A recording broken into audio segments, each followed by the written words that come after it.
There are films that entertain us, films that change us, and then there's films that fundamentally change how we see ourselves and others. A film that leaves such a deep mark that you think about it for days, months, and sometimes even years. A Silent Voice would fall in that last category. That's the beauty of storytelling. It allows stories to resonate differently for each person, touching parts of you that we often don't realize are vulnerable. Naoko Yamada's adaptation of A Silent Voice is the film that did it for me. It's a film that's deeply rooted in compassion, silence, and the fragile ways humans try and sometimes fail to understand others. When I first saw it, I felt this kind of heaviness that I just couldn't explain really. I couldn't say how much this film really meant to me. I couldn't find the words to say it. Almost 2 years has passed since I watched this film, but the way I still feel about it never really changed. And I recently watched it again. Watching it for the second time, I fully realized how amazing Naoko Yamada's direction really is. This wasn't my first time hearing about Naoko Yamada since she worked on High Like Euphonium and Clanad, but it was the very first time I've experienced something quite this transformative. So today, I really just want to talk about what this film means to me and how A Silent Voice became something that generally changed the way I see others and myself. The film starts with this surreal segment that shows Shoyo Ishida at his lowest moment, contemplating ending his life. There's no explanation offered to us, no dialogue guiding, only imagery and pacing that makes the situation unmistakably clear. The scene is unsettling but strangely calm, and the only thing that snaps him out of his dark decision is the sound of fireworks in the distance, and that's almost a hint for what his future holds. Shoko Nishimiya arrives as a transfer student at Shoyo School. She doesn't really stand out to Shoyo in a meaningful way initially, but it soon becomes very clear that she is deaf, and that detail alters everything. And it's through Kyoto's animation work that really helps show the impact of Shoko's sense of touch is far greater than the average person. These subtle choices allow us to understand her emotions without even hearing a word from her. When they were children, Shoyo was a very energetic, cocky, and constantly chasing attention. His classmates viewed him as someone who made things entertaining for them. But when Nishimiya arrives into the picture, her presence exposes how unprepared both the class and teacher are to support someone with a disability like hers. Suddenly, classmates are expected to help her, take notes for her, and keep her informed. Instead of kindness, the situation breeds resentment. Shoya shifts from mild teasing to just targeted cruelty, not only hurting her physically but emotionally too. He throws things at her just to get her attention, mocks the way she speaks, and tears out her hearing aids even though it's painful and they're expensive to replace. What makes these moments especially heartbreaking is that all Shoko ever really wanted was basic acceptance. When she reaches out to Shoya using sign language, she's trying to form a connection with him, but Shoya doesn't bother to understand and instead just labels her as strange and annoying. Even when the school tries to introduce sign language, most of the students don't even care to learn it because of the effort it takes. Ryoko was the only one who generally tries, and because of that, she became an outsider, eventually transferring away just to escape the social pressure that she was getting. Meanwhile, Shoya continues escalating his behavior, encouraged by his classmates who laughed at every cruel attempt that he does. The environment surrounding Shoko is incredibly hostile, not just because of one person is cruel, but because everyone chooses apathy. The teacher ignores it, the students join in, and no one calls it what it is. It's only when visible injuries occur that consequences finally show up. And Shoya, who drove the abuse the furthest, is the only one who is held accountable, even though the bullying was never limited to just him. This isn't just fiction schools. Real life often mirrors the same dynamic. Adults just assume bullying is something that children just go through, rather than something that damages a person's sense of self. When a classroom culture doesn't encourage empathy, it becomes a place where hurting someone is just normalized. These early scenes aren't just sad moments, they're the foundation of everything that follows in this film, shaping who Shoya becomes and how Shoko learns to navigate the world that repeatedly rejects her. Once the school finally identifies Shoya as the main source of Shoko's suffering, the social balance shifts immediately. The tension he once thrived on disappears, replaced by isolation. Friends distance themselves, classmates turn against him, and he becomes the very thing he once inflicted on someone else, a target. The film frames this reversal deliberately, forcing us to witness Shoya endure the same cold stares, whispers, and hostility that defined Shoko's early life. It's easy for viewers to look at this and say Shoya simply got what he deserved. And while there is truth in acknowledging the harm he caused, I personally can't blame the entire thing on him alone. That doesn't excuse his behavior, or what he did to Shoko was undeniably cruel, but the environment surrounding them played a massive role in allowing the cruelty to grow unchecked. The school itself failed her. The teacher in particular is constantly portrayed as indifferent, almost detached from the emotional well-being of his students. Harassment is treated like background noise, something not worth intervening in. When authority figures don't set boundaries or demonstrate compassion, children aren't taught where the line is. Without guidance, harmful behavior gets dismissed as harmless fun, and empathy never has a chance to develop. This speaks to a much broader issue beyond the film. So often people are told that whatever happens in school is something that everyone goes through. It's better to endure it quietly than speak up. Problems get minimized, and vulnerability is framed as weakness. But childhood environments matter far more than we're willing to admit. The experiences we have during those formative years shape how we see ourselves, how we treat others, and how we cope with guilt and shame later in life. When Shoya later sees Shoko cleaning the cruel messages left behind on his desk, his reaction isn't gratitude, it's anger. He lashes out because he simply can't understand why someone he hurt would show him kindness. In his mind, compassion has to come with a catch. There must be some hidden motive. He simply cannot grasp that someone like Shoko could simply act purely out of goodwill. She doesn't help him out just because she expects something in return. She does it because she understands the pain. She knows what it's like to be isolated, to be singled out, and she doesn't want anyone to feel that same loneliness. Tragically, the two of them are unable to bridge the gap between their intentions and their understandings. The confrontation in the classroom is devastating precisely because of that. It's not a class of hatred, it's a breakdown between two people who want to connect but don't know how. For Shoko, this moment represents the limit of what she can endure. She has spent so long suppressing her pain, forgiving again and again, trying to reach out despite being hurt every single time. And eventually, the emotional weight becomes too much. This scene makes it clear just how much she's been carrying. She tried to fit in, she tried to be kind, she tried to understand. Learning more about Shoya's past completely reframes the film's opening now. His desire to end his life wasn't born from nothing, it came from overwhelming guilt, shame, and the knowledge that he never truly faced what he did. The only thing that stopped him was the realization that there was something unfinished. He hadn't apologized yet. He hadn't confronted the person he hurt the most, and until he did, he couldn't move forward. That realization came from the emotional core of the story, not redemption without consequences, but the painful process of finally taking responsibility and learning how to live with it.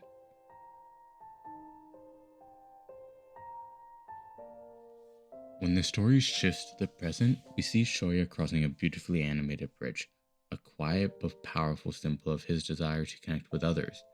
Bridges appear repeatedly throughout this film plot, and each time they reflect the same longing, the hope of reaching someone while still feeling separated from them.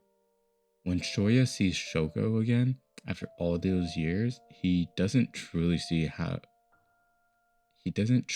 see who she is now. Instead is the memory of the girl he once hurt. That visual parallel tells us everything we immediately understand, that he's still trapped in that moment of his past, unable to move beyond it. During their reunion, Shoko recognizes him right away. As always, she tries to smile, but at this time, it's clear how much effort it takes. Her expression trembles under the weight of old memories, and that smile never fully forms. Shoya returns the notebook she used back in elementary school and asks through sign language if they can be friends. That single act breaks her. She cries not out of sadness, but because someone finally made the effort to meet her on her own terms. For the first time, someone is truly trying to understand her.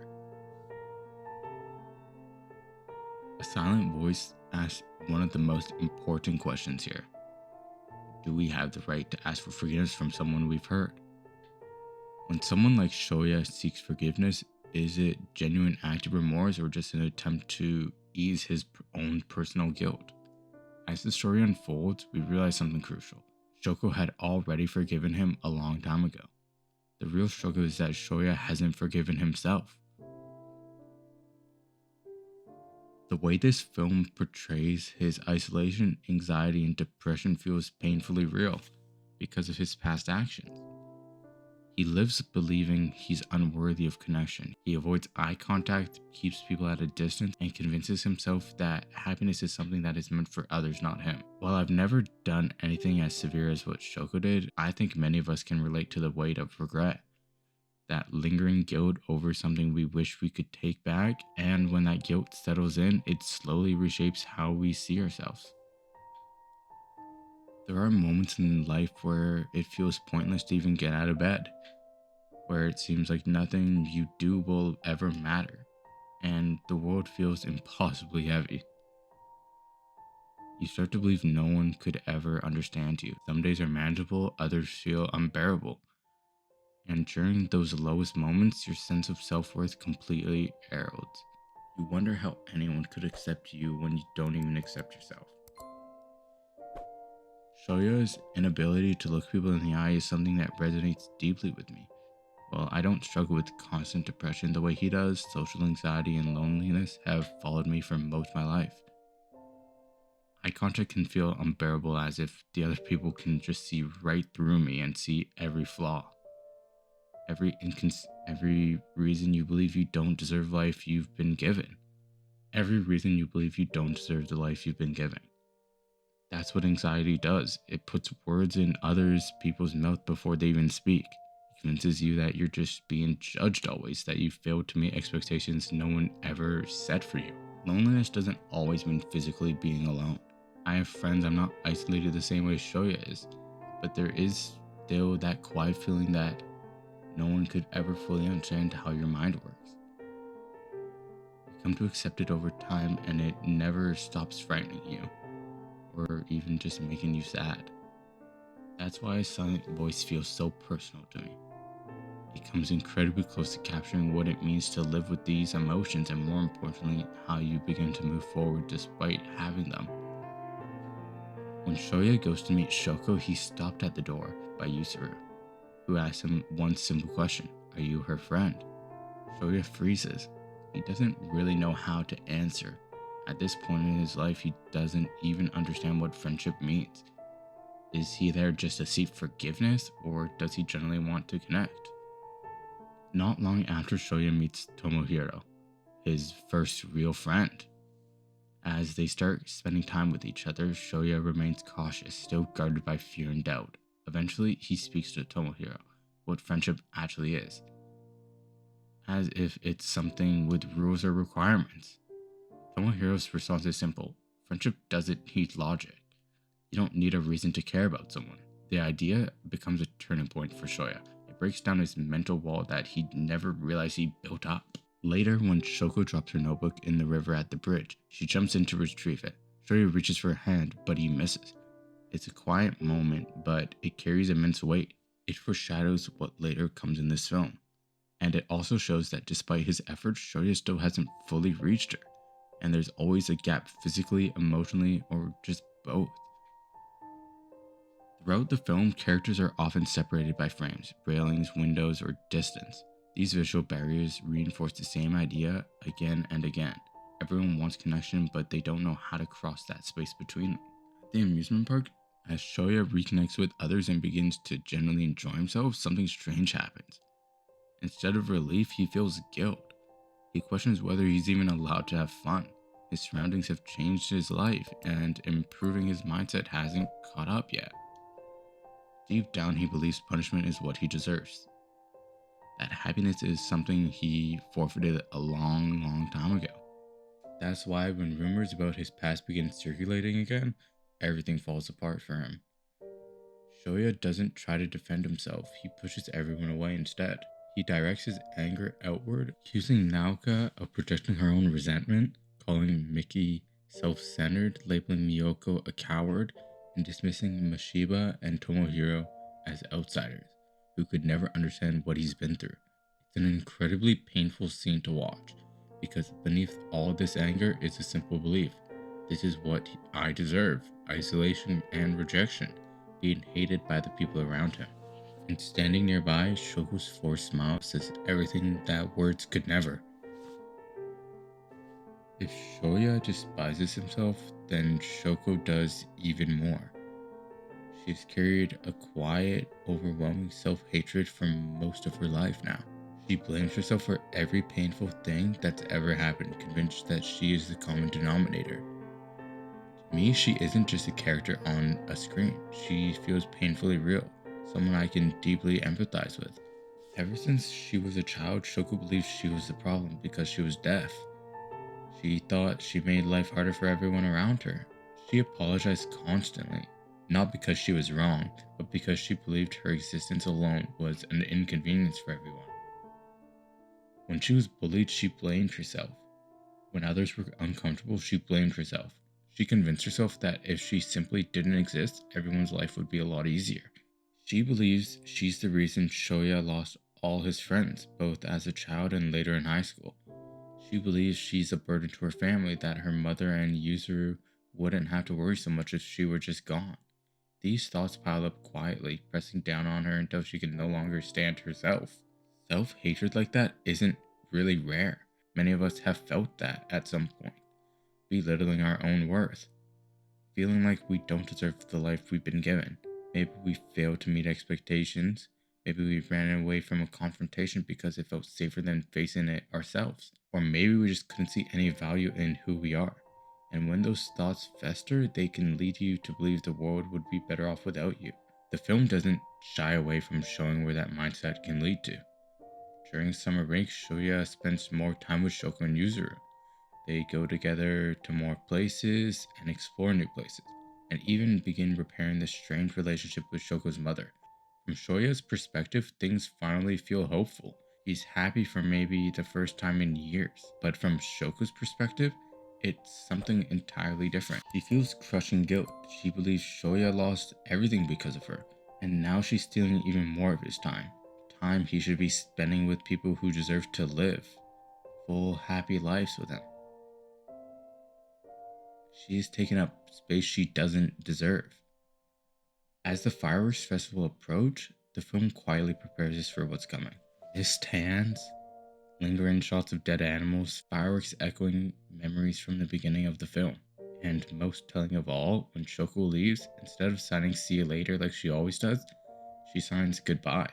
Her suicide attempt isn't sensationalized. It isn't graphic, it's quiet, distant, almost sacred. The moment belongs to her now.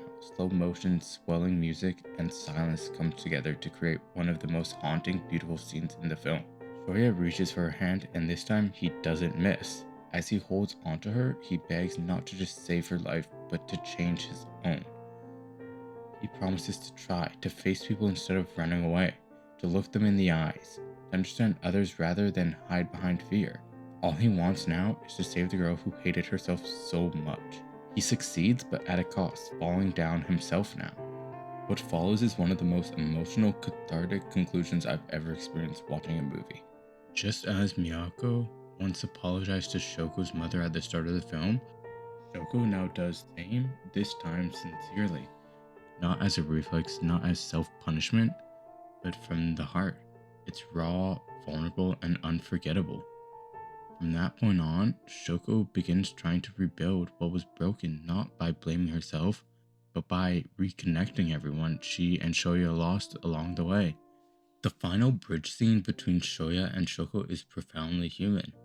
After everything they've endured, they finally understand one another. There are no barriers left, no miscommunication, just two people meeting honestly. Shoya still struggles. Even now, he can't fully bring himself to meet people's eyes, but Shoko tells him that it's okay, she'll walk with him, slowly and patiently. As Shoya reconnects with his friends and invite him to the school festival, something finally changes. Surrounded by people who care about him, the symbolic crosses fall away from their faces. For the first time, he truly sees the world and himself. Tears fill his eyes as he realizes the value of being alive. In that moment, Shoya finally begins to overcome his demons. To me, A Silent Voice is far more than just a film. It's a deeply empathetic and human story about pain, regret, forgiveness, and connection. It doesn't romanticize suffering, it presents it honestly. Everyone carries parts of themselves they hate. Everyone struggles in different ways, but that pain doesn't have to define you. If you can find understanding, if you can find people willing to meet you where you are in life, life finally becomes worth living again. Everyone deserves a second chance. As Shoko says, you can change starting now. Thanks for getting to the end of this video. It does really mean a lot to me. So if you guys do enjoy these kind of videos, consider liking and I guess subscribing if you want to see more of this. So yeah, I guess see you next time. So peace.